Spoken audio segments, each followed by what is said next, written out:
दाने दाने पे लिखा है खाने वाले का नाम, ये हमने सुना है, लेकिन इसको साइंटिफिकली प्रूव किया गया है 1999 गुंटूर ब्लॉबल, और इसकी कि दाने दाने पे वाकई में लिखा है खाने वाले का नाम, जिसकी वजह से 1999 में उनको गुंटूर ब्लॉबल को नोबेल प्राइज मिला। So it is now science that the food talks to us. आपने कभी देखा कोई जानवर बीमार पड़ता है तो क्या करता है? वो घास खाता है। शेर बीमार पड़ता है तो क्या करता है? वो अलग अलग तरह की पत्ती चूज करता है, कीपिंग इन माइंड कि वो कौन सी बीमारी उसको है, और कुछ समय में वो ठीक हो जाता है। जिनके पास पालतू कुत्ते हैं, बिल्ली है, उनको ये पता है कि जब उनके कुत्ते बिल्ली बीमार पड़ते हैं तो वो क्या करते हैं? सीधे घर से बाहर भागते हैं, ग्राउंड में भागते हैं, घास में लौटते हैं, उल्टी करते हैं, फिर वो ठीक हो जाते हैं। इंसान बीमार पड़ता है तो क्या करता है? वो भी सीधे भागता है, ग्राउंड में नहीं, डॉक्टर के पास भागता है, राइट। सो हम जब पैदा हुए थे लाइक अदर एनिमल्स, तो हमारे अंदर इनबिल्ट मैकेनिज्म भगवान ने दिया। द इनबिल्ट मैकेनिज्म, एक ऐसा मैकेनिज्म जो हमें ज़िंदगी भर प्रोटेक्ट करे, हमें लंबी आयु दे। फॉर एग्जांपल पलकों का, राइट, जब भी अगर कोई फूंक मारेगा आँख अपने आप बंद हो जाएगी। So that is the inbuilt mechanism. वो सीखने की ज़रूरत नहीं। एक बच्चा पैदा होता है, वो अपने आप ही नोज, राइट, माँ का दूध कैसे पीना है, वो इनबिल्ट मैकेनिज्म है। सो जो हमें प्रोटेक्ट करती है, किसी बीमारी में क्या एक्शन लेना है, क्या करना है, वो एक मैकेनिज्म है जो हर जानवर को दिया है, वो इंसान को भी दिया है। लेकिन इंसान शायद उसको भूलता जा रहा है, उसको पीछे छोड़ता जा रहा है। और वो सिर्फ बीमारी की बात नहीं है, किसी भी डिजास्टर से कैसे बचना है उसकी मैकेनिज्म। आपने देखा होगा कि जब भी कभी अर्थक्वेक होता है, अर्थक्वेक में सिर्फ इंसान मरता है, कोई एनिमल नहीं मरता है। हाँ, वो एनिमल मरता है जो ट्रैप्ड है, जो दीवारों में जिसको इंसान ने बांध के रखा है। 1975 में चाइना के एक शहर में अर्थक्वेक से पहले, कुछ दिनों पहले, सारे के सारे जानवर वहाँ से छोड़ के भाग गए। इंसानों ने देखा जानवर छोड़ के भाग गए, कोई खतरा है। 1.5 लाख इंसान नो शहर छोड़ दिया, अर्थक्वेक आया, इंसान भी नहीं मरा। It is record in the history. So इसका मतलब यह है कि एनिमल्स को अर्थक्वेक आने से पहले आइडिया हो जाता है कि कुछ आने वाला है, सो दे रन अवे। इसका मतलब हमारे अंदर कोई इनबिल्ट मैकेनिज्म है in every animal, and we are also one of the animal, right. Animals को कभी हार्ट अटैक नहीं होता, ये आपको पता है। लेकिन जिनके पास पेट्स हैं, कई बार ऐसा एक्सपीरियंस हुए हैं कि घर में अगर कोई हार्ट अटैक किसी का होने वाला है तो उसके कुछ घंटे पहले ही वो जो पेट है, वो जो कुत्ता या बिल्ली घर में है, वो अजीब हरकत करने लगता है, वो इंडिकेशन देने लगता है। इनफैक्ट यूएस में ऐसे लोग जो प्रोन हैं हार्ट अटैक के, या ऐसे लोग जिनको सीजर अक्सर आते हैं, तो उनके लिए स्पेशल कुत्ते होते हैं। इंडियन करेंसी में 15 लाख 20 लाख का वो कुत्ता आता है, और उस कुत्ते को कहीं भी ले जाना अलाउड होता है, उसको रेस्टोरेंट में ले जाना अलाउड। वो स्पेशल कुत्ते होते हैं, स्पेशली ट्रेंड होते हैं, और वो कुत्ते सीजर आने से पहले ही, कुछ घंटे पहले ही वार्निंग दे देते हैं कि सीजर आने वाला है। So that is the inner mechanism. लेकिन वो मैकेनिज्म सारे एनिमल्स में है। अपने आप का बचाव कैसे करें? An extra sense, inner instinct जिसे बोल सकते हैं हम। क्या हमारे पास भी है? श्योरली वो है, because we are also an animal. How to know कि ऐसा है? एक छोटा सा एक्सपेरिमेंट करेंगे टू अंडरस्टैंड दैट, कि हमारे अंदर इंस्टिंक्ट है जो हमें रास्ता दे सकता है। अगर उसको हमने पहचान लिया तो रास्ता, journey called life will be easier. तो उसके लिए छोटा सा experiment will do it right now.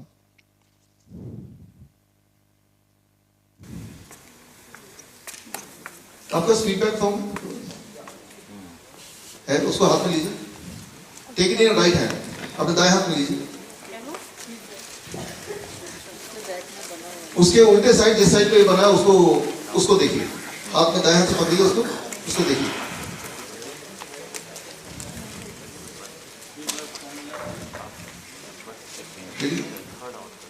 ये एक्सपेरिमेंट जीवन में आप सिर्फ एक ही बार कर सकते हैं। अभी नहीं किया या अभी फेल हो गया तो दोबारा नहीं कर सकते। अब जो करेंगे तो पता चलेगा you can do only once. Anybody in this world can do this experiment only once in their life time. इसीलिए मैं चाहता हूँ ये एक्सपेरिमेंट पहली बार में सही हो तो ठीक है, नहीं तो दोबारा करने का मौका नहीं मिलेगा आपको। क्यों ऐसा बोल रहा हूँ ये आपको थोड़ी देर बाद पता चल जाएगा। ओके, एक हाथ में आपका वो पेपर है जिसमें ये पिक्चर बना है, दूसरा हाथ खाली है, उसको दिल पे रखिए, पूरा कंसंट्रेट कीजिए, कोशिश कीजिए कि आवाज़ ना हो, मोबाइल के बेल ना बजे तो अच्छा है, डिस्ट्रैक्शन ना हो। अब अपने आप से बात कीजिए, टॉक टू योरसेल्फ, एक सवाल पूछिए।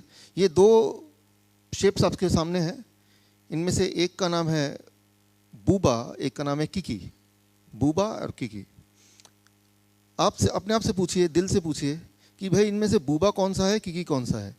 पहली आवाज़ जो आएगी दिल से, उसके वो आप अगर पेन है तो लिख लीजिए। पहली आवाज़ दिल जो बोल रहा है ये बूबा है, वहाँ बी लिख दीजिए, जिसको ब्रेन बोल रहा है ये तो किकी है, उसको के लिख दीजिए। वो आवाज़ क्यों आ रही है, उसका लॉजिक क्या है, उसको मत सोचिए। Try to understand, try to grasp the first thought.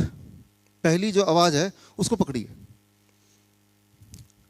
Do it right now. जो भी आवाज़ आ चुकी होगी उसी को आप कीजिए, अब और मत सोचिए, अब उसको कर दीजिए। ओके, मैं 30 सेकंड और देखता हूँ पेन वेन खोलने के लिए, लेकिन जो आवाज़ आई है उसको पकड़ के रखिए, उसको चेंज मत कीजिए। Don't change that, what ever it is right it. लिख लिया? जिनके पास पेन नहीं है उनको वो मेमोराइज कर लें, बाकी लोगों ने लिख लिया। ये एक्सपेरिमेंट मैं करता हूँ अलग अलग शहरों में, अलग अलग देशों में, हर जगह आंसर सेम मिलता है, सेम मिलता है। 99% लोग बोलते हैं ये है बूबा और ये है किकी। ऐसे है क्या? यहाँ पे अपने आसपास देखिए, अदला बदली करके देख लीजिए, and then you can see, right. ये एक्सपेरिमेंट आप घर पे भी कर सकते हैं 99%। अच्छा, एक और एक्सपेरिमेंट करते हैं, एक और सवाल पूछिए अपने आप से। ये एक तो बूबा, एक किकी है, राइट। इनको अगर खाएंगे, ये शेप अगर खाएंगे तो एक मीठा होगा, एक खट्टा होगा। पहली आवाज जो है कि ये मीठा है, उसको एम लिख दीजिए, और दूसरा जो बचा वो खट्टा कीजिए। ओके, कर लिया आपने, एटलीस्ट डिसाइड कर लिया आपने, राइट। अगेन 99% लोग ये आपस में अदला बदली करके देख लीजिएगा, विल से ये बहुत मीठा, ये बहुत खट्टा। देखिए अपने आसपास, लोग कोई लॉजिक नहीं है। That's called inner instinct, हमारे अंदर की वायरिंग। इसको थोड़ा अंडरस्टैंड करते हैं, साइंटिफिक भाषा में थोड़ा समझने की कोशिश करते हैं, what it is all about. हमारे ब्रेन में जब हम पैदा हुए थे, जैसा आपको पता है ऑलरेडी कई सारी प्रोग्रामिंग हुई है, ताकि पैदा होने के बाद आप लंबे समय तक जिए, और रास्ते में जितनी सारे अड़चन आए, अगर आए तो नेचुरल डिजास्टर हो सकता है, वो बीमारी हो सकती है, उसमें हमें क्या करना है, वो वाली प्लानिंग, वो वाली प्रोग्रामिंग, वो वाली learning, it is there inside, right, as it in other animal. और उसका कोई लॉजिक नहीं है, लॉजिक होगा तो हमें नहीं पता, बट वो है, और वो बिल्कुल सेम है हर एक के लिए, राइट। सो उसको पहचानने की जरूरत है। इस साइंस को कहते हैं गैस्ट्रोफिजिक्स, राइट, अ न्यू साइंस, गैस्ट्रोफिजिक्स। सो ये देखा गया कि इंसान में नॉर्मली कोई भी चीज जो राउंड टाइप की हो, उसका दिमाग बोलता है मीठा है, it says it is sweet, right. In comparison कोई एंगुलर टाइप का दिमाग बोल रहा है तीखा है, खट्टा है, मीठा नहीं है। लेकिन ये हमारी अंदर की एक इनर एक कम्युनिकेशन है, जिस मान लो हम कम्युनिकेट कर रहे हैं with the food.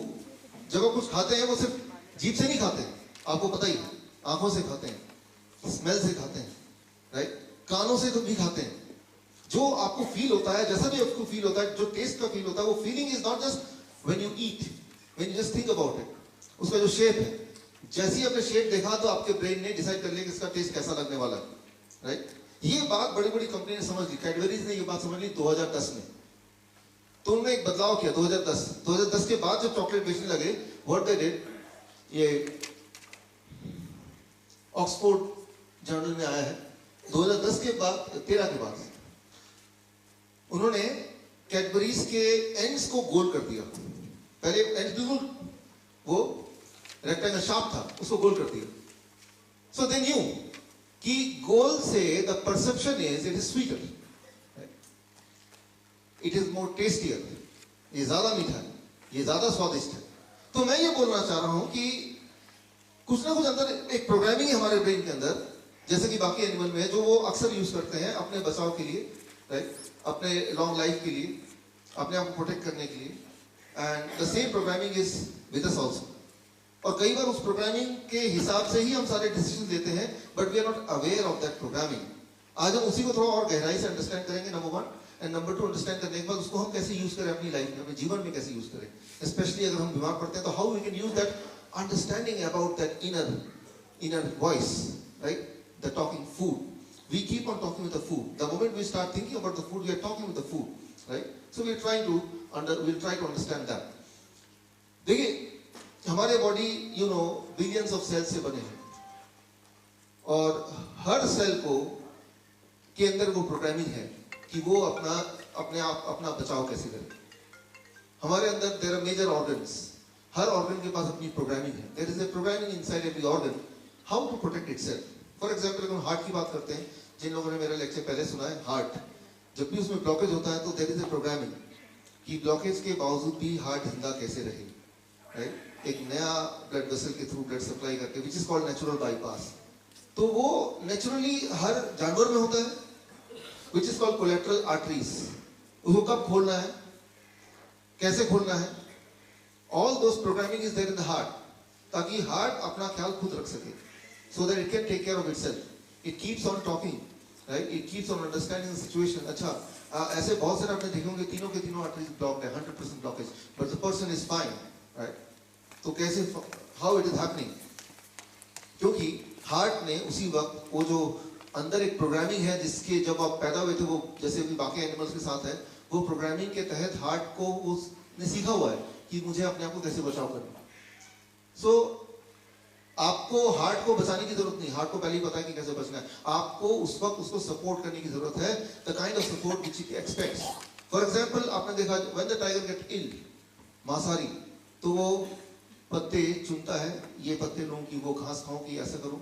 So tiger क्या कर रहा है, वो अपने बॉडी को सपोर्ट करने के लिए उस तरह का न्यूट्रिशन देने की कोशिश कर रहा है। बाकी तो बॉडी ठीक करता है, ये तो यू नो, राइट। सो ठीक तो बॉडी करेगा, वो मैकेनिज्म अंदर है, and the body is doing it already, that's why we are alive. हम जो जिंदा हैं, आप जिंदा हैं, इसका मतलब वो मैकेनिज्म कहीं ना कहीं काम कर रहा है, लेकिन कई बार वो उतना एफिशिएंटली काम नहीं करता। So we are trying to understand that, उसको थोड़ा हम समझने की कोशिश करते हैं। फिर चाहे वो हार्ट की बात करें, या फिर चाहे हम हमारे बॉडी का सबसे बड़ा organ, which is the biggest organ, liver. वो आपने सुना है क्या लोग, 2.5 किलो का वो क्या था, हाथ था। देखिए सबको यहाँ 2.5 किलो का हाथ है कि नहीं, I do not know, but 2.5 kilo का एक ऑर्गन है, that is liver, the biggest organ, and that is also called the second brain. Liver is known as second brain. क्यों? क्योंकि लिवर अपने decisions बिना ब्रेन से पूछ के लेता है अक्सर। तो liver itself is having its own brain. वो डिसाइड करता है क्या करना है, what action to be taken. It is about 10 times more heavier than the heart itself. So liver इतना ज़्यादा important रोल प्ले करता है हमारे बॉडी में। 1500 सदी से पहले के अगर आप देखेंगे मेडिकल बुक्स, तो उसमें यही पाया जाता है कि लिवर से ही ब्लड को कंट्रोल करते हैं। अब तो हमें पता है कि हार्ट से करते हैं। So liver is very important, right. So liver keep on talking to the food, right. वो कैसे बात करते हैं, उसकी मैकेनिज्म क्या है, अगर वो अंडरस्टैंड कर लें, सो विल इंस्टेंटली नो, हमें ये पता चल जाएगा कि जब भी हमारे बॉडी में कोई डिस्कम्फर्ट है, I will not call it disease, मैं अगर डिजीज बोलता हूँ तो एक बड़ा ही भारी भरकम, डिजीज, डिस का मतलब क्या हुआ, डिस्कम्फर्ट, राइट। तो डिस्कम्फर्ट है मतलब बॉडी बोल रहा है कि भाई कुछ ठीक नहीं चल रहा, गड़बड़ है। तो दैट इज द टाइम हमें अपनी लिवर की बात सुननी है, राइट। लिवर की बात भी नहीं सुन रही, लिवर को अपने काम करने देना, उसको इंटरफेयर नहीं करना, ट्राई टू अंडरस्टैंड। लिवर को पता उसको क्या करना है, हार्ट को पता उसको क्या करना है, आपको सिर्फ ये देखना है कि बीच में अड़ंगी नहीं लगानी, let it work the way it want to work. सिर्फ उसकी आवाज को सुन के, जैसे अभी अपने आवाज को सुनी, आपको उसको सपोर्ट करना है, राइट। तो you need not to be highly intellectual, right, to understand. मैं एक छोटा सा एग्जांपल देता हूं आपको अंडरस्टैंड करने के लिए कि हमें बहुत ज्यादा दिमाग लगाने की जरूरत नहीं, बहुत इंटेलेक्ट होने की जरूरत नहीं है।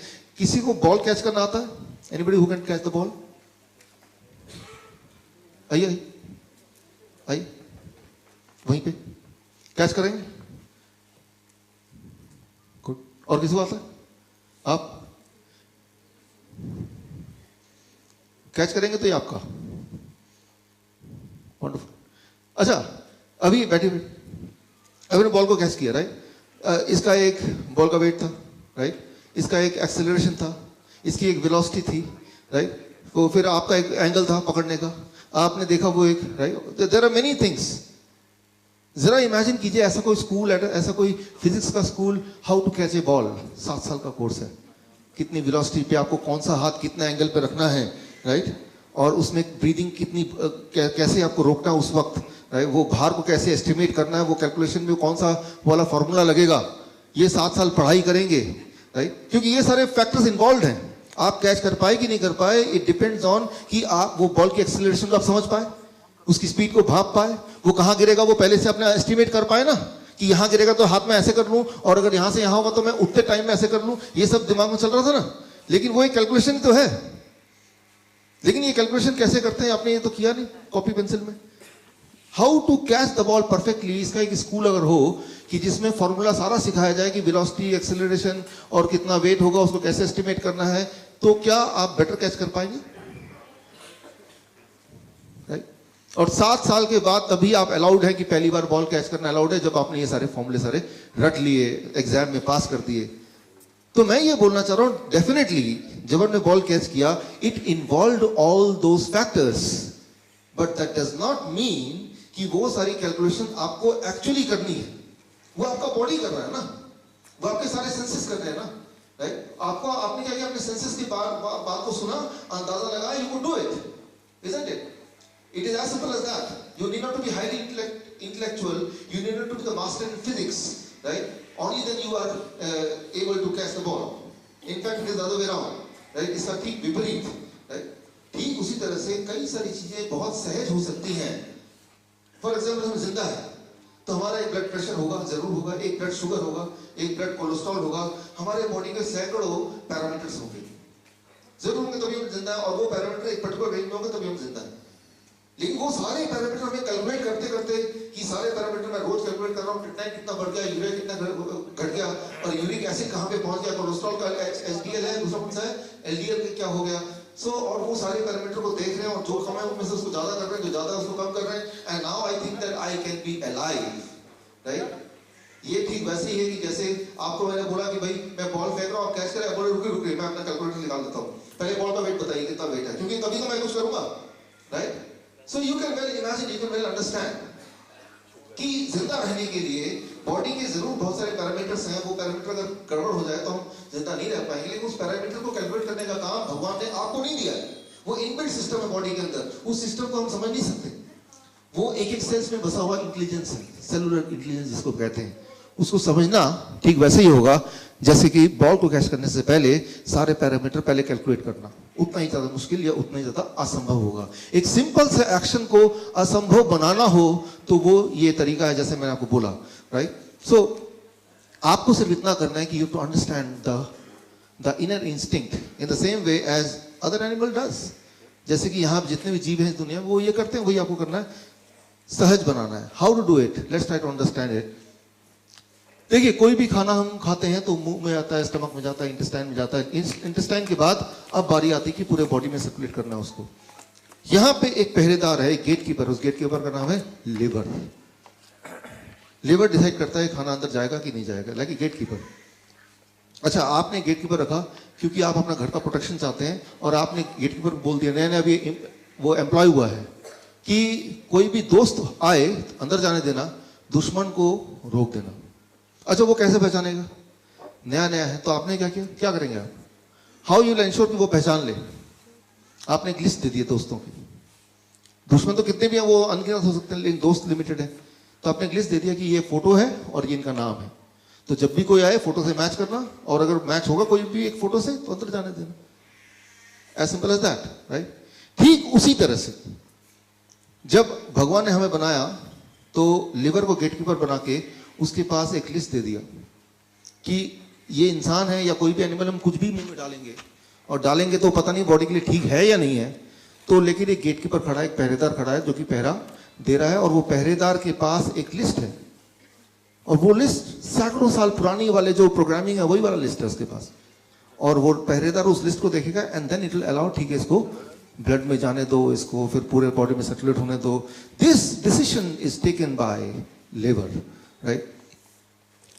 भगवान ने जब हमें बनाया था, नेचर ने जब हमें बनाया था आज से कई मिलियन या हजारों साल पहले, तब की वो प्रोग्रामिंग है। उस वक्त बिस्किट था क्या, ब्रेड था क्या, मेडिसिन थे क्या? These things were not there. मैं ऐसा नहीं बोल रहा हूँ कि ये खराब है कि अच्छा है, मैं इस पर बोल ही नहीं रहा कुछ, मैं सिर्फ ये बोल रहा हूँ कि ये थे या नहीं थे, राइट? सो ये सब नहीं थे। फॉर एग्जाम्पल, एक बार मान लेते हैं कि आपने एक नया दोस्त बनाया, न्यू फ्रेंड, लेकिन उसका जो फोटो है उस गेटकीपर को नहीं दिया, वो उसको रोकेगा या जाने देगा? रोकेगा ना, उसके लिए तो वो है ही नहीं, एग्जिस्ट नहीं करता। सो आई एम नॉट सेइंग कि क्या खराब है क्या नहीं खराब है, आई एम जस्ट सेइंग कि एक लिस्ट है, वो लिवर के पास है, उस लिस्ट के अलावा कोई भी चीज अगर मुंह से पेट में जाएगा तो लिवर की ये रिस्पॉन्सिबिलिटी है कि उसको वो रोके। कैसे रोकता है वो? सिंपल भाषा में करें तो इसको ये है, it is called bio transformation. तो उसको वापस भेज देगा इंटेस्टाइन में, फिर वो कोलोन में जाएगा, वो टॉयलेट से बाहर निकल जाएगा, बात खत्म। तभी तो हम रोज टॉयलेट जाते हैं। लिवर ना हो तो टॉयलेट जाने की जरूरत ही ना हो, सब कुछ अंदर जा रहा है, कुछ बाहर जा ही नहीं रहा। So you understand the important role of liver. Liver का रोल आपको ठीक से आइडिया हो गया कि लिवर चेक करता है कि भाई वो इस लायक है क्या, नहीं है तो वापस कुछ पहचान में नहीं आ रहा तो बोलते हैं भाई साहब है नहीं घर पे, आप बाहर वापस जाओ, जब आएंगे तो पूछ के आपको, ऐसे ही होता ना। तो the same thing the liver does. अच्छा, अब ये बताइए, कोई भी दवा जब लेते हैं, वो मेडिसिन, कोई भी medicine for that matter, Ayurvedic medicine, homeopathic medicine, allopathic medicine, liver उसको रोकेगा, स्टॉप करेगा या जाने देगा? स्टॉप करेगा। अगर इस थ्योरी के हिसाब से बायो ट्रांसफॉर्मेशन जिसे बोलते हैं, इसको बोलते हैं मेडिकल भाषा में हॉर्मोसिस। हॉर्मोसिस टॉक्सिकोलॉजी एक सब्जेक्ट है, उसमें आप ये पढ़ेंगे तो आपको ये पाया जाएगा, बट मैं सिंपल भाषा में आपको समझा रहा हूं इसको कि कोई भी दवा दुनिया की अगर जाएगा पेट में तो लिवर उसको रोकेगा, बिकॉज लिवर के लिए वो एलियन है, लिवर के लिए वो जाना पहचाना नहीं है, सिर्फ इसलिए रोकेगा, राइट? और फिर वो वेस्ट बन के निकल जाएगा। लेकिन अब मान लो नींद की गोली लेते हैं, नींद आती, पेन की गोली लेते हैं, दर्द चला जाता है, ब्लड शुगर की गोली लेते हैं, ब्लड शुगर कम हो जाता है, ब्लड प्रेशर की गोली लेते हैं, ब्लड प्रेशर कम हो जाता है, right? All this things happens, ये सारी चीजें होती हैं। तो लिवर क्यों नहीं रोक रहा उसको? Why the liver is not stopping? वो कैसे क्रॉस कर जा रहा है? इसको जरा समझिए, बहुत इंपॉर्टेंट है। मेरे ख्याल से आज के पूरे लेक्चर का the most important part is this, जो अब बताने जा रहा हूं। अगर इसको समझ लेंगे, one thing I can tell you, आप बीमार नहीं पड़ सकते, फिर you can not be ill. और जो बीमार है, with this understanding you can heal yourself. What is that? इसको समझाने के लिए आई टेक दिस पिक्चर। अब देखिए, ये दो पुलिस कांस्टेबल है, इनका काम है कोई भी गाड़ी आएगी तो चेक करके भेजना आगे, और वो 1 मिनट में एक गाड़ी चेक करने की इनकी स्पीड है। दो लोग मिलके एक मिनट में एक ही गाड़ी चेक कर पाते हैं। और कोई भी, क्योंकि इनको बताया गया कि यहाँ पे चोर पास कर जाएगा, स्मगलर जाने वाला है, स्मगलर का पहचान भी बता दिया, लेकिन बता दिया स्मगलर जाना नहीं चाहिए, तो हर गाड़ी की चेक कर रहे हैं कि भाई इसमें स्मगलर तो नहीं बैठा, इसमें स्मगलर, वो फोटो मिला रहे हैं ये। अब वो स्मगलर को पास करना है, उसने एक आइडिया निकाला, उसने भांप लिया कि ये आदमी, ये पुलिस वाले जो है, 1 मिनट में एक ही गाड़ी चेक करने की इनकी स्पीड है। स्मगलर ने क्या किया, हर 1 मिनट में 2-2 गाड़ियां भेजना शुरू कर दिया उसने, अपने ही लोगों के। तो क्या होगा, इनको क्या करना पड़ेगा, एक गाड़ी को छोड़ना पड़ेगा रैंडमली, मतलब हर 1 मिनट में एक गाड़ी बिना चेकिंग के बाहर निकल जा रहा है, राइट? अब ये इनको पता चल जाएगा यार एक गाड़ी से छूट रही है, हो सकता है उसी गाड़ी में स्मगलर बैठ के भाग जाए, तो what they will do, head office में फोन करेंगे, भाई ज्यादा गाड़ियां आ रही हैं, आप ऐसा करो 2 लोग और भेज दो। अब 2 लोग और भेज देंगे तो वो 2 लोग यानी कि 4 लोग मिलके पर मिनट 2 गाड़ियां चेक करने की स्पीड इनकी फिर मेंटेन होगी। लेकिन अब स्मगलर सोचेगा ये तो इन्होंने लोग बढ़ा दिए, तो स्मगलर अब भी बचना चाहता तो क्या करेगा, थोड़ी और गाड़ियां बढ़ा देगा ताकि थोड़ी सी गाड़ियां लीक हो जाए। The same thing happens when you take the drugs, medicine. कोई भी मेडिसिन जब लेंगे तो इन दोनों गार्ड की तरह, कांस्टेबल की तरह लिवर उसको रोक देता है। लेकिन लिवर की अपनी एक कैपेसिटी है, जैसे इन दोनों की कैपेसिटी है। तो वो कितनी कैपेसिटी है, that is what is being taught in medical school, right? तो इसका मतलब उसका जितनी कैपेसिटी लिवर की रोकने की, उसकी डबल दे दो आप दवाई, तो क्या हो जाएगा, आधा तो लिवर ने रोक दिया, वो वेस्ट चला गया, लेकिन आधा पार्ट जो नहीं रोक पाया वो बॉडी के अंदर चला गया। तो जितना दवाई आपको चाहिए होता है उससे डबल दवाई देते हैं, इस बिकॉज ये अंडरस्टैंड करते हुए कि आधा तो लिवर रोक देगा, कोई बात नहीं, जब रोकेगा तो आधा तो और चला जाएगा ना, तो काम बन गया आपका। मतलब किसी भी तरह से मेडिसिन को बॉडी के अंदर सर्कुलेट करना हो तो वो सीधे रास्ते से नहीं, वो चीटिंग करके, लिवर को चीट करके तभी जाता है, because liver can not allow the drugs, because drugs, medicine, ये सब चीज़ें पिछले 50-100 साल में ही आई हैं, जबकि हमारा लीवर की जो मैन्युफैक्चरिंग है वो तो लाखों साल पहले की है, तब तो था नहीं ये सारी चीज़। तो लीवर, अब लीवर जब देखता है कि भाई ये कुछ चीज़ें ऐसी हैं जो मैं उसको रोक नहीं पा रहा हूँ बिकॉज कैपेसिटी कम है, तो लीवर भी अपनी कैपेसिटी इन गार्ड्स की तरफ बढ़ाएगा। उसके बाद क्या होगा?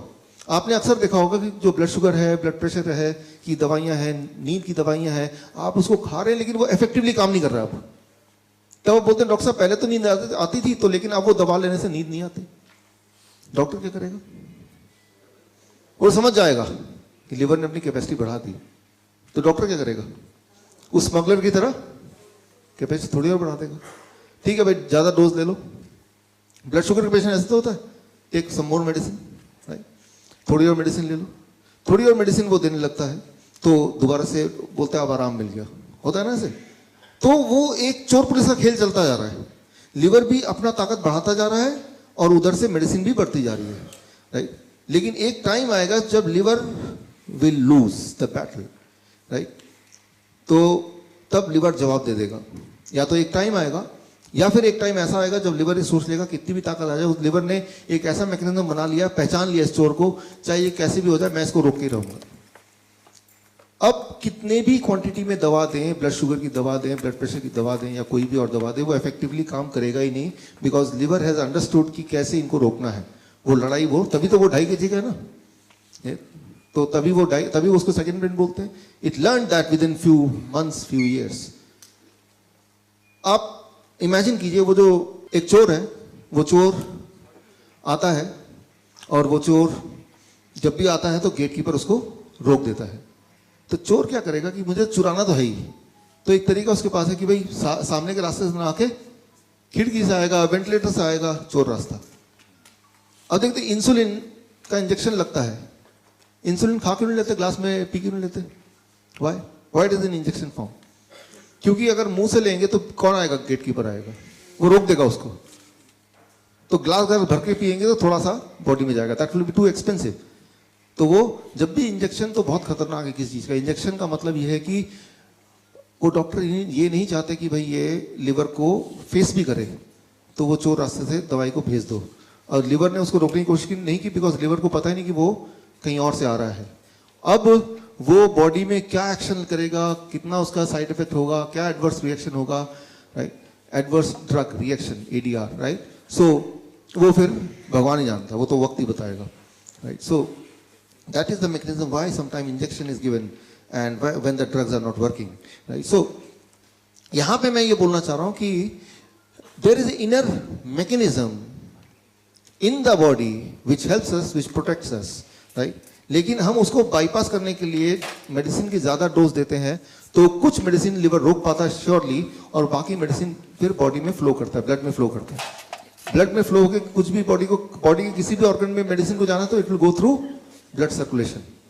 एक इंपॉर्टेंट बात मैं आपको यहां बता दूं, कोई भी मेडिसिन, कोई भी दुनिया का केमिकल, मेडिसिन भी छोड़िए, कोई भी दुनिया का केमिकल जब ब्लड में फ्लो करता है, when it flows in the blood, तो ये देखिए, this called inner layer, this called inner layer, it is called endothelium. Blood vessel का जो इनर लेयर है इसे बोलते हैं एंडोथेलियम लेयर। एंडोथेलियम लेयर क्या होता है? वो खुरदुरा होने लगता है। खुरदुरा, यू अंडरस्टैंड? वो इन्फ्लेम होने लगता है, इन्फ्लेमेशन, घाव होने लगता है। अब जब घाव होता है तो क्या होता है? वो चिपचिपा हो जाएगा। अच्छा, जब चिपचिपा हो जाएगा तो क्या होगा? अब इसी ब्लड में कोलेस्ट्रॉल फ्लो कर रहा है, फैट फ्लो कर रहा है, प्रोटीन फ्लो कर रहा है, ब्रेकडाउन होने के बाद इसमें न्यूट्रिशन फ्लो कर रहा है, मिनरल फ्लो कर रहा है, तो वो क्या होगा? वो चिपचिपा है तो क्या होगा? वो सारे चिपकने लगेंगे। अच्छा, चिपकने से क्या होगा? What will it will convert into what?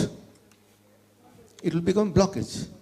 अब वो ब्लॉकेज को ले लें और उसको माइक्रोस्कोप के अंदर डालेंगे, देखेंगे इसमें तो कोलेस्ट्रॉल है, तो बोलेंगे देखो cholesterol causes blockage. But do you really think cholesterol causes blockage? जरा सोचिए, घर में आप देखेंगे बाथरूम में पानी लीक कर रहा है, तो पानी लीक कर रहा है, आपने किसी को बुलाया, पानी लीक कर रहा है, बोलेगा ऊपर का पानी का सप्लाई बंद कर दो क्योंकि पानी पानी है, तो राइट। सो पानी लीक कर रहा है तो पानी की गलती नहीं है, कहीं पे लीक होगा तो उसको ठीक करो, राइट। सिमिलरली अगर ब्लॉकेज है तो वो कोलेस्ट्रॉल दिखेगा, उसमें कैल्शियम दिखेगा उसमें, और बहुत सारे फैट देखेंगे, दैट डज नॉट मीन कि उनकी वजह से है।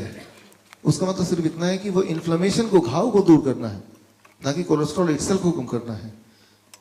देखिए, अगर मैं छोटी सी बात बोलूं, कोलेस्ट्रॉल, व्हाट इज कोलेस्ट्रॉल? एक अंडा लीजिए, अच्छा अंडे को एक पर्टिकुलर सर्कमस्टेंस में रखते हैं, कुछ दिनों तक उसको घुमाते हैं, एक पर्टिकुलर टेम्परेचर देते हैं, तो क्या होता है उसके अंदर से एक चिड़िया निकल आती है। अंडे के अंदर चिड़िया निकल गई, ऐसा क्या उसके अंदर कि उसके अंदर एक लाइफ छुपा था, वो लाइफ में कन्वर्ट हो गया। अगर किसी लैब में देंगे तो लैब वाला बताएगा 68% of the energy inside that egg is cholesterol, and rest जो है वो बाकी सारी चीजें, जितनी सारी न्यूट्रिएंट और होते हैं। No cholesterol no life. बल्कि कोलेस्ट्रॉल को एक्स कैटेगरी ड्रग में डाला हुआ है। एक्स कैटेगरी मतलब जो लोग प्रेग्नेंट होना चाहते हैं वो ये ना ले, क्योंकि कोलेस्ट्रॉल कम करेंगे तो जीवन कम हो जाएगा। तो कोलेस्ट्रॉल एक बहुत अच्छी चीज़ है, इनफैक्ट उसके बिना जीवन शुरू नहीं हो सकती थी। हमारे बाल बढ़ते हैं, हमारे नाखून बढ़ते हैं, हमारे ब्लड चेंज होते हैं, हर 3-4 महीने में नए ब्लड आते हैं, स्किन चेंज होता है, उसकी सबकी आउटर लेयर किस चीज़ का बना हुआ है? कोलेस्ट्रॉल। तो उसको कम करने की जरूरत नहीं है, वो तो ज़्यादा ही होना चाहिए। लेकिन यहाँ पे हम ये दिखाएंगे, देखो इसके अंदर कोलेस्ट्रॉल है, इसको हटाओ। कोलेस्ट्रॉल कितना भी हटा लें, वो जब तक चिपचिपाहट रहेगी तब तक ब्लॉकेज रहेगा, राइट? तो अब चिपचिपाहट ना रहे उसके लिए क्या करना पड़ेगा? अब देखिए, हमारे आसपास की सड़क है जो गाड़ियों के लिए बनी है। गाड़ी मतलब कार जिसमें टायर होते हैं। अगर वहां पे टैंक कोई चलाए तो, टैंक, जंग का टैंक, तो क्या होगा उस सड़क में? What will happen? रोड टूट जाएगा। क्योंकि वो जो रोड बना था, वो रोड बनाते वक्त इस बात को नहीं ध्यान दिया गया था कि इस पे टैंक भी चले। टैंक के लिए वो सुटेबल रोड नहीं है, राइट? तो अच्छा, उस रोड को टूटने से बचाने के लिए क्या करना पड़ेगा? सिर्फ एक ही तरीका है कि टैंक को वहां चलने ना दिया जाए। कोई बोले टैंक भी चलेगा रोड भी ना टूटे, वो हो नहीं सकता, बिकॉज रोड जब बना था तो वो उसकी जो मजबूती है वो टैंक के हिसाब से नहीं थी। तो सिर्फ एक ही चीज आप कर सकते हैं कि टैंक चलाए ना, और चलाएगा तो वो टैंक कोई चलाएगा तो रोड तो टूटेगा ही टूटेगा। सिमिलरली हमारा जो ब्लड वेसल है, जो इनर सेल इंडोथेलियम लेयर है, इसकी बनावट ऐसी है कि कोई भी केमिकल जब इसमें फ्लो करेगा, कोई भी केमिकल फॉर दैट मैटर, तो वो खुरदरा होगा, चिपचिपाहट हो जाएगी, और वो चिपचिपाहट होगी तो उसको ब्लॉकेज बोलते हैं। वही वाला ब्लॉकेज अगर किडनी में होगा तो इट्स कॉल्ड किडनी फेलियर, वही ब्लॉकेज हार्ट में होगा तो इट्स कॉल्ड हार्ट फेलियर, वही ब्लॉकेज ब्रेन में होगा तो it may cause brain stroke, वही ब्लॉकेज अगर पैनक्रियाज में होगा पैनक्रियाटिस। सो कई सारी चीजों में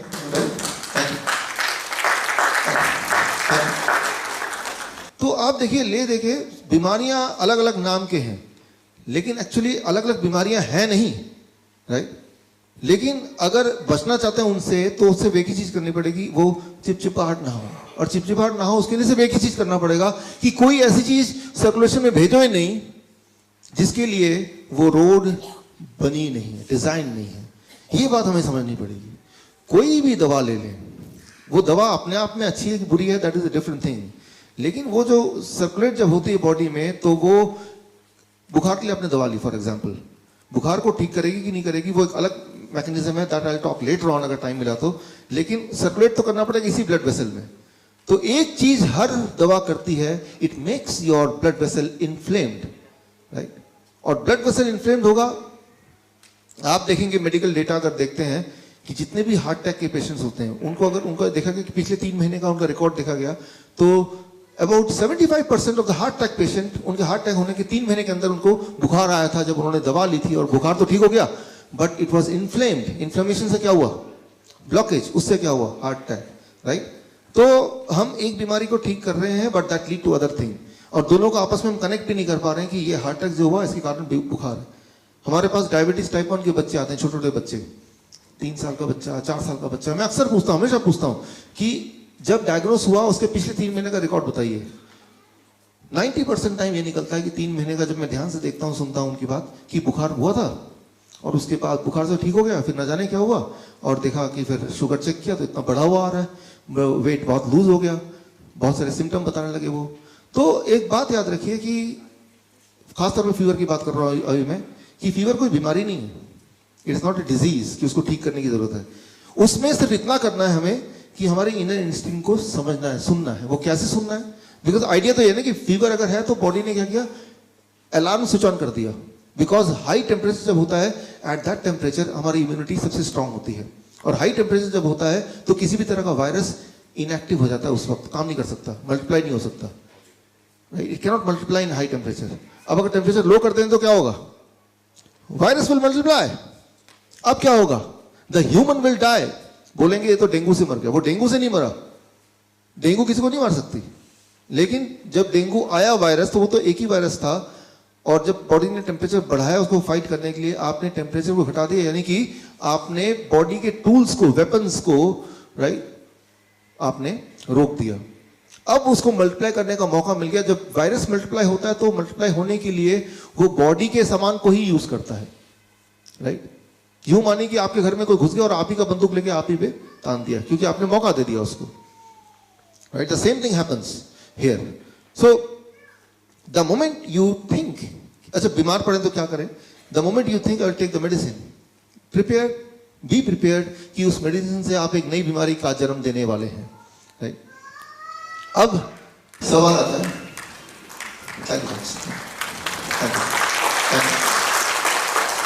अब सवाल आता है कि तो फिर अगर ऐसी सब बातें हैं तो लोग कोई भी दवा खाते हैं, बीमारी पड़ते हैं, तो जाते क्यों हैं। अब देखिए एक इंपॉर्टेंट वर्ड है यहाँ पे, दैट इज कॉल्ड एक्सपेक्टेशन, उम्मीद। उम्मीद होती है कि उम्मीद है कि हम ठीक हो जाएंगे। ह्यूमन ब्रेन जो है वो लॉजिक पे नहीं चल रहा, ह्यूमन ब्रेन है वो उम्मीद पे चलता है। उम्मीद अपने आप में एक साइंस है, expectation is the science, I will get all right, right. आज से 100 साल पहले, 200 साल पहले लोग मंदिर जाते थे, पूजा करते थे, ठीक हो जाते थे। उम्मीद, it is called, medical science में उसको बोलते हैं प्लेसिबो, प्लेसिबो, प्लेसिबो, राइट। ये अपने आप में साइंस है। आपको लगा कि मैं ठीक हो सकता हूं, वो जो लगना अपने आप में वो भी एक इंपॉर्टेंट रोल प्ले करता है। फिर वो लगा कैसे, किस चीज की वजह से लगा, कोई ताबीज पहन लिया तब लगा, या फिर कोई दवा खा ली तब लगा, या किसी मंदिर में गए तब लगा, किसी ने मन्नत मांगी तब लगा। तो उसका भी एक कंट्रीब्यूशन होता है जो आपके हीलिंग में काम करता है। वो 100% काम नहीं करेगा, लेकिन उसका एक कंट्रीब्यूशन, एक पार्टली कंट्रीब्यूशन है, that plays an important role.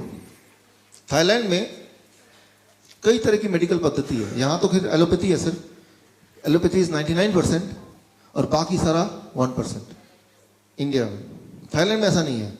वहां एक सिस्टम है एलोपैथिक सिस्टम, एक सिस्टम है allopathic plus Chinese, dual system, तीसरा सिस्टम है सिर्फ चाइनीज सिस्टम, चौथा है ट्रेडिशनल। ट्रेडिशनल मतलब बाप ने अपने बेटे को बताया, बेटे ने अपने बेटे को बताया, कहीं लिखा पढ़ा नहीं है, एक जनरेशन चला आ रहा है। फिर एक सिस्टम है क्वैक, क्वैक मतलब आरएमपी टाइप, जो डॉक्टर नहीं है लेकिन कुछ भी दवा देके, जो जड़ी बूटी देके, कुछ भी देके उसको ठीक कर रहा है।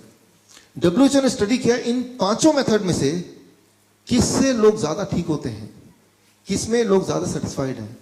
और डब्ल्यूएचओ ने ये दिया, उनका जो मेडिकल, उनका जो कंक्लूजन आया कि पांचों की पांचों पद्धतियां बिल्कुल अच्छी हैं, पांचों से ही लोग उतने ही ठीक हो रहे हैं, एक जैसे ही ठीक हो रहे हैं। तो अल्टीमेटली आप कहीं जाएं, एक फेथ से जाते हैं। अगर आप मेरे पास आएंगे, there is a faith, body तब तक ठीक कर रही है, राइट, वो तो बॉडी कर ही रही है, और आपका फेथ मुझसे जुड़ा हुआ है, अल्टीमेटली आपको ठीक होना ही है। अब ठीक किसने किया, मैंने किया, right. So try to understand, that is one faith. जहां भी आपका फेथ है वो फेथ काम करेगा, लेकिन फेथ अपनी जगह पे काम कर रहा है, लेकिन आप कुछ ऐसी चीजें खा रहे हैं जो बॉडी को हार्म कर रहा है, तो वो बीमारी तो ठीक हो गई, लेकिन एक नई बीमारी का जन्म भी साथ में हो गया। That's what we have to understand here, right. सो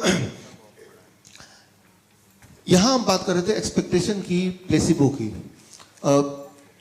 मैं एक छोटा सा एग्जांपल दे रहा हूं to make you understand expectation क्या होता है, हमारा ब्रेन कैसे काम करता है। आज का टॉपिक है टॉकिंग फूड। आप कॉफी लेने गए, आप कॉफी वेंडिंग मशीन देखा आपने, पहले एक आवाज आती, धुआं निकलता है, are you able to relate, होता ना ऐसे। वो जो ये देखा गया है कि ऐसे रेस्टोरेंट जहां पे कॉफी वेंडिंग मशीन बाहर लगी हुई है, जहां कस्टमर्स को देख पा रहा है, वो आवाज सुन पा रहा है, वो वाला कॉफी ज्यादा टेस्टी। लेकिन अगर वो मशीन अंदर कर दिया किचन में, सिर्फ सीधा कॉफी लेके आ गए, तो टेस्ट थोड़ा कम है आज का, राइट। तो you are eating by your ears, अब कान से, राइट। तो ये पूरी एक बहुत बड़ी स्टडी है, ये बहुत बड़े मेडिकल जर्नल में ये आया है। We are eating by our ears, हम अपने कान से हम खाते हैं। मैं आपको उदाहरण देता हूं इसको समझाने के लिए।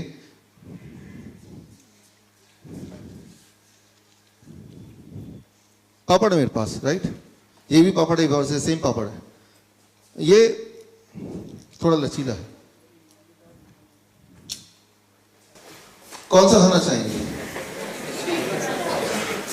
कान से खा रहे हैं ऑलरेडी, दोनों की न्यूट्रिशन सेम है। जब इसको जीभ में लेंगे तो केमिकल जो रिएक्शंस होते हैं जिससे टेस्ट आता है वो बिल्कुल सेम है, वो अलग नहीं हुआ, चेंज नहीं हुआ। न्यूट्रिशन चेंज हुआ नहीं हुआ, केमिकल एक्शन जब इसको चबाएंगे चेंज हुआ नहीं हुआ, चेंज क्या हुआ? अरे क्या टेस्ट है, मुंह में पानी आ गया। We eat by our ears, हम कान से खाते हैं। Try to understand that.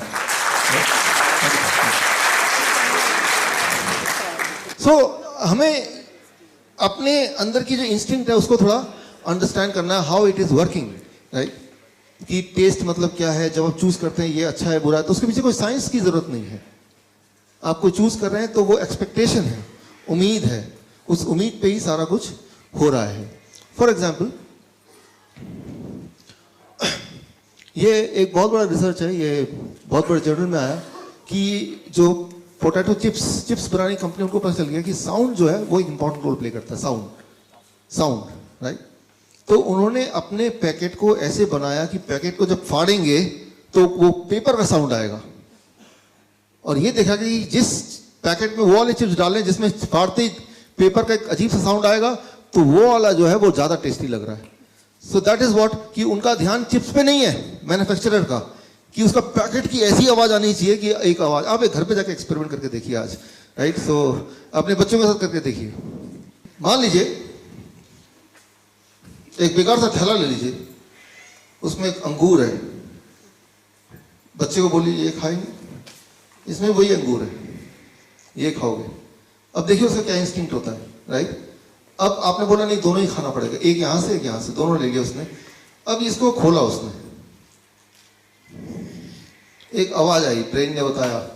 फिर जब ये खाएगा लगता है कि ये थोड़ा इंपोर्टेड है, दिखने में सेम है सेम ही। अब उससे पूछिए कि दोनों में से कौन सा ज्यादा टेस्टी है, राइट। तो आपको पता है कि उसका जवाब होगा ये ज्यादा टेस्टी है, थोड़ा महंगा लग रहा है ये। तो वो किससे खा रहा है? तो वो किससे खा रहा है? आंख से खा रहा है, कान से खा रहा है, वो छू रहा है, वो खा रहा है, और फाइनली वो खा रहा है। वो तो बहुत बाद में आया, उसने पहले निर्णय कर लिया कि इसका टेस्ट बड़ा अच्छा है, मुझे तो यही चाहिए, राइट। तो जब यहाँ से जाएंगे तो ऐसा ये आप लेके जाइए ताकि आप एक्सपेरिमेंट कर पाएं इसको, राइट। सब लोग एक एक और फिर बताइए भी मुझे व्हाट हैपेंस। सो जब आप सोचते हैं कि ये चीज़ टेस्टी है, ये चीज़ टेस्टी नहीं है, तो ये मत समझिए कि उसका टेस्ट है तभी वो टेस्टी है। That itself is an experience, जिसमें आपकी आंखों का, आपकी सोच का, आपकी कानों का, आपके बैकग्राउंड का, there are many thing which is contributing. अच्छा, एक एक्सपेरिमेंट कीजिए। आप कभी हॉस्पिटल जाते हैं मिलने के लिए किसी पेशेंट से? जब हॉस्पिटल जाएंगे ना तो उनको खाना दीजिए, भाई साहब आपके लिए खाना लाए लाल प्लेट में, खाएगा वो? सेम खाना इस पे डालिए, तो जब ये खाना लेगा यार थोड़ा भी खाएगा, यार मन नहीं कर रहा, तबीयत ठीक नहीं इसलिए खाने का मन नहीं कर रहा, राइट। जस्ट इमेजिन कीजिए हॉस्पिटल में लाल प्लेट। एक हॉस्पिटल में एक्सपेरिमेंट किया था अपने खाने के बजट को घटाने के लिए, कि पेशेंट को लाल प्लेट में खाना देने लगते थे, और ऑब्वियसली लाल प्लेट में हॉस्पिटल में पेशेंट बोलता है खाने का मन ही नहीं कर रहा, राइट।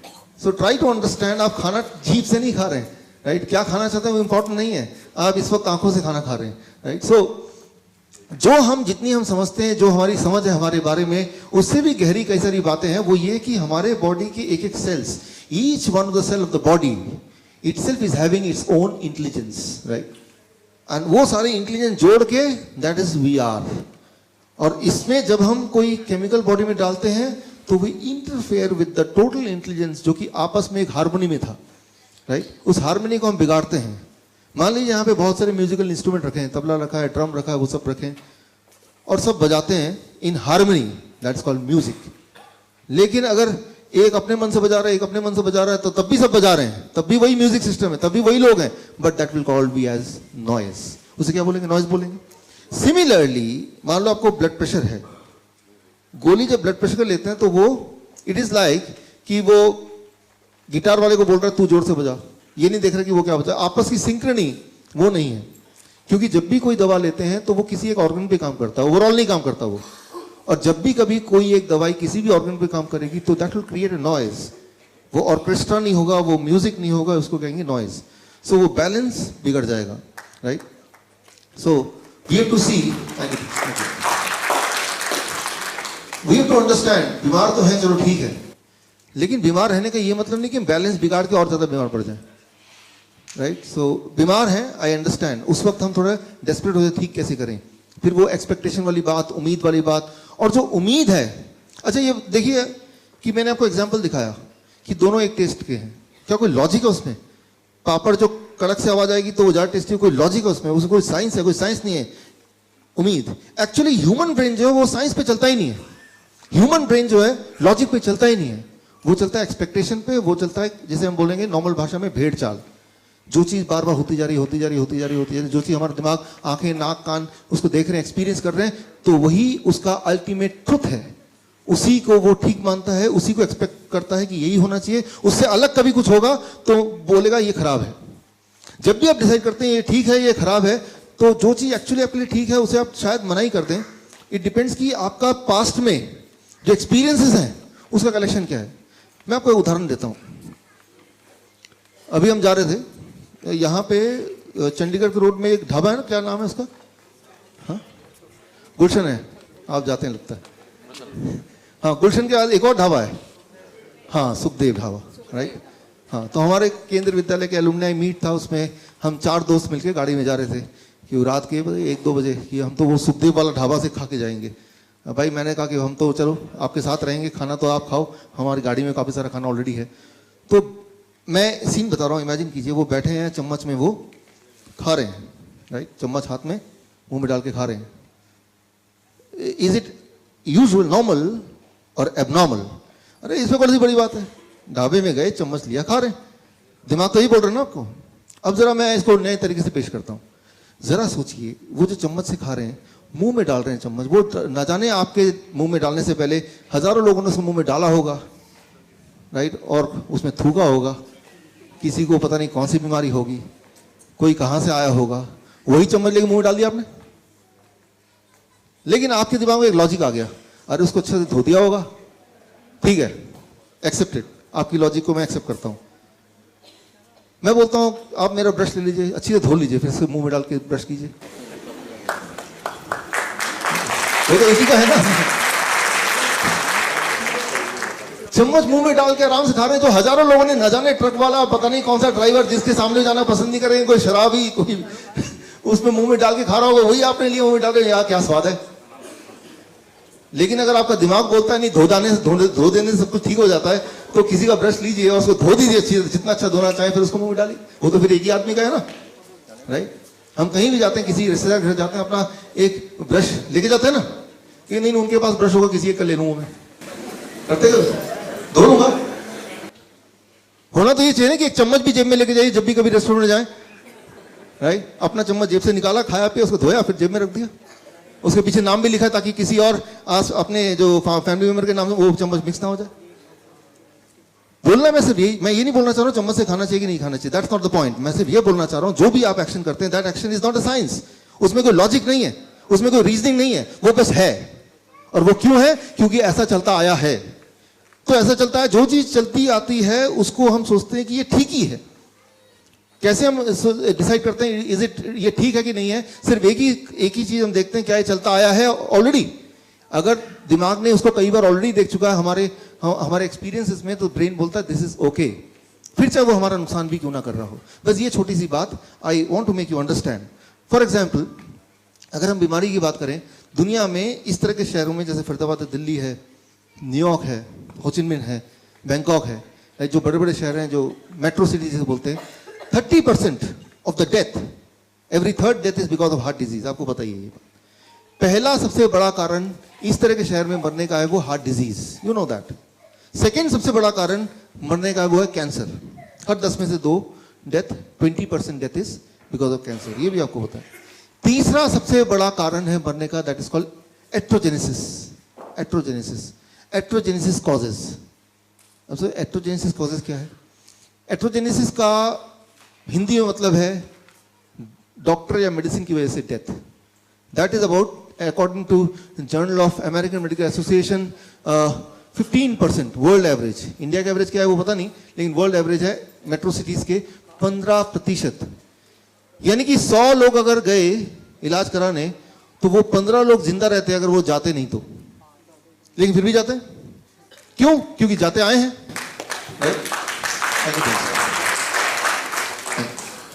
क्योंकि जाते आए हैं। ये तो आंकड़े दिखा रहे हैं, ये मेरे आंकड़े तो है नहीं, जनरल ऑफ अमेरिकन